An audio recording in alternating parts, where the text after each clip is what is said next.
So now these stabilizer transfer jettison pumps are armed to operate. And again, they will operate when the center tank has enough room for that stab fuel to go into the center tank. So we got to make some room here, basically. So the system, the fuel management system cards, or the fuel system management cards, I think they're called FSMCs. The fuel system management cards, they control the whole show here regarding the fuel system. And when the center tank gets down to 80,400, they'll trigger the stab pumps to start working. There's two of these cards, just like there's two jettison cards. There's two fuel system management cards as well, and they're just circuit boards. And so if one of those fails, the other one can take over. If both of them fail, then you'd have a problem. We'd have to manually manage the fuel system. So what I'm going to do is I'm going to start the fuel dumping here, or accelerate the rate. Not dumping, but accelerate the rate. So you're going to see the fuel start to decrease here rapidly. And I'll stop the fuel as it gets to 80,000. Right about there is good. And so you'll notice we're below 80,400 pounds. The stabilizer pumps turned on automatically. And then these two transfer jettison pumps are going to pump that fuel from the stabilizer tank into the center tank now. We don't know that's happening. Unless we're looking at the synoptic, we don't know. You know, there's no ICAS message. There's nothing up here that shows that it's occurring on the fuel panel. So you really, unless you look at the synoptic, you don't have no idea that's going on. And it's a perfectly normal situation. Now, if the valves did not open up, then you're going to know. So for some reason we got to 80,400 pounds and the stabilizer pumps, the pumps did not turn on, you're going to get an ICAS message for that. Because you're going to have a CG problem eventually. With this 22,000 pounds in the stabilizer and the pump's not working, not transferring the fuel, you're going to have a CG problem, and the checklist would address that. But in normal operations, that stab fuel will transfer to the center tank. And I'll go ahead and start the fuel accelerating again. I'm just waiting for the messages here to come up.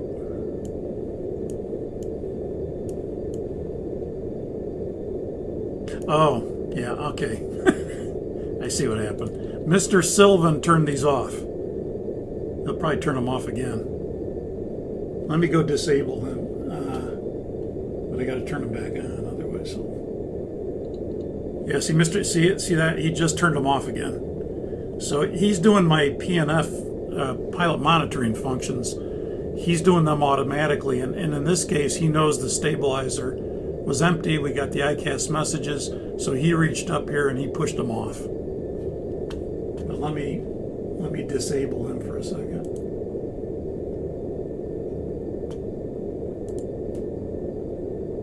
He's actually doing his job, which is good.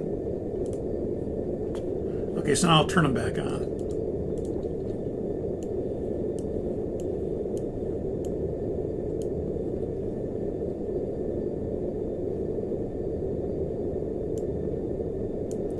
Okay, so we get these fuel low, stab right, fuel low, stab left messages indicating the fuel is low in the stabilizer tank. And then eventually you're going to get the fuel pressure messages as well, the ones we had initially. Notice there's a caret next to them, and the caret means there's no procedure for this.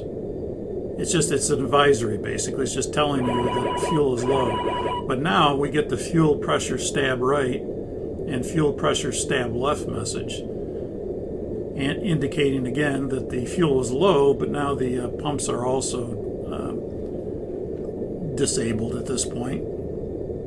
And now we can check the fuel in the stabilizer, and we can see it's basically 0. So we can go up now and turn those pumps off. And that's what Mr. Sylvan, my first officer, did for me automatically.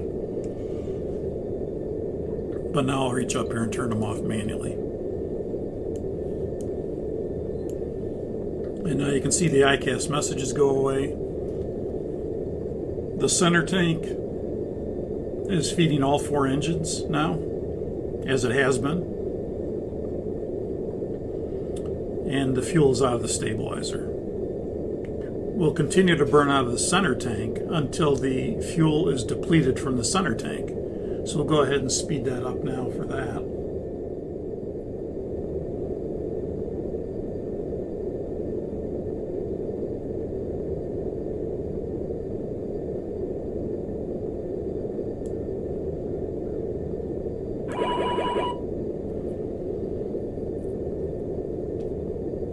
Okay, so you can see we have fuel pressure center right and fuel pressure center left.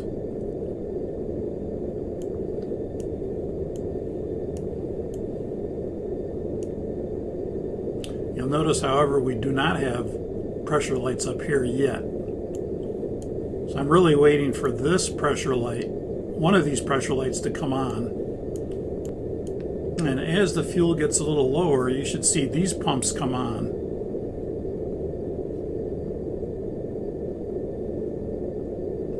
And here they come. So you notice the override 2 and 3 pumps are on now.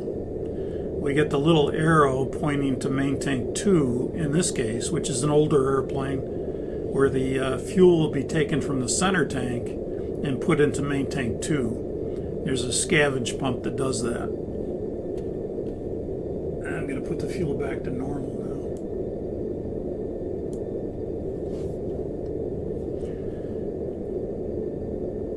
And so when I see these start to work, then I know there's probably pressure lights up here, at least one pressure light. And we could take either 1 or 2 pressure lights, doesn't matter. We can turn these off now. Because again, once you see 1 or 2 pressure lights, these pumps will start automatically because they're armed to operate, the override jettison pumps. And then you'll see the arrow indicating the center fuel now is being transferred to main tank 2, or you might see another arrow here indicating it's being transferred to main tank 2 and 3. So we can go up now and turn off the center tank pumps.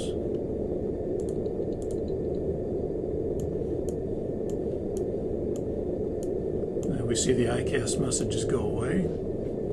And now this remaining fuel is going to be, over time, depleted into main tank 2.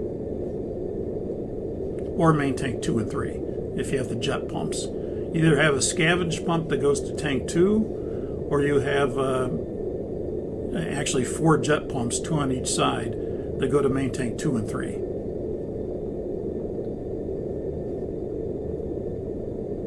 Okay, so I'm going to continue the fuel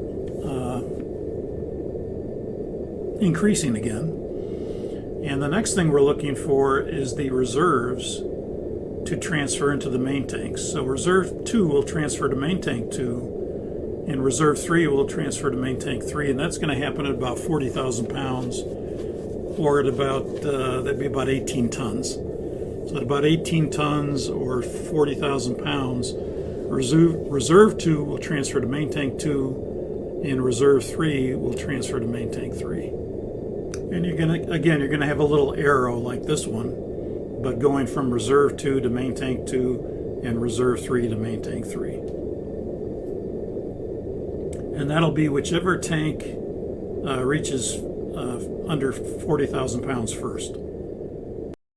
Okay, this one's at 40,000 pounds. It's less than 40,000 pounds now, so you'll start to see them transfer now.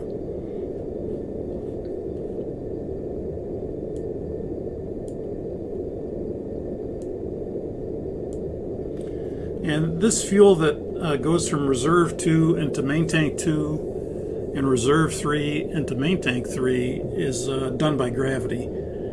So there's 2 valves per side, and if one valve fails, then the other one can certainly handle the transfer of the fuel. It'll be a little bit slower, but you have 2 valves per side to prevent fuel from getting stuck in reserve 2 or reserve 3.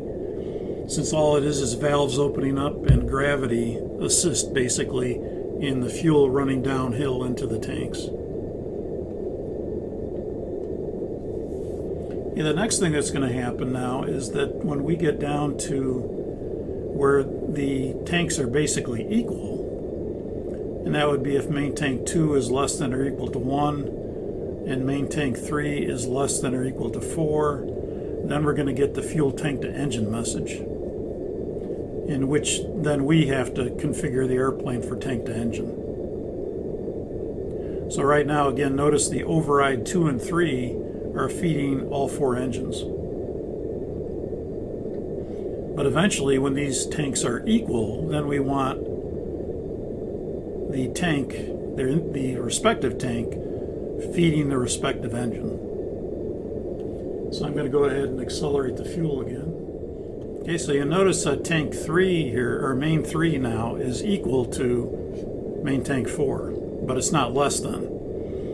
Main tank 2 is greater than tank 1, but as this becomes less than tank 4, that's going to trigger the ICAS message, tank to engine.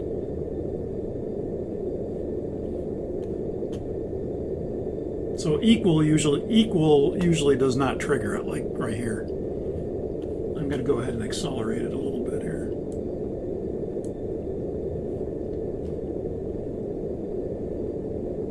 Okay, you'll see as we get a couple 100 pounds below less than or equal to 4, we are less than, but now we were equal, now we're less than. So you'll see when we get 200-300 pounds difference here, that'll trigger the message.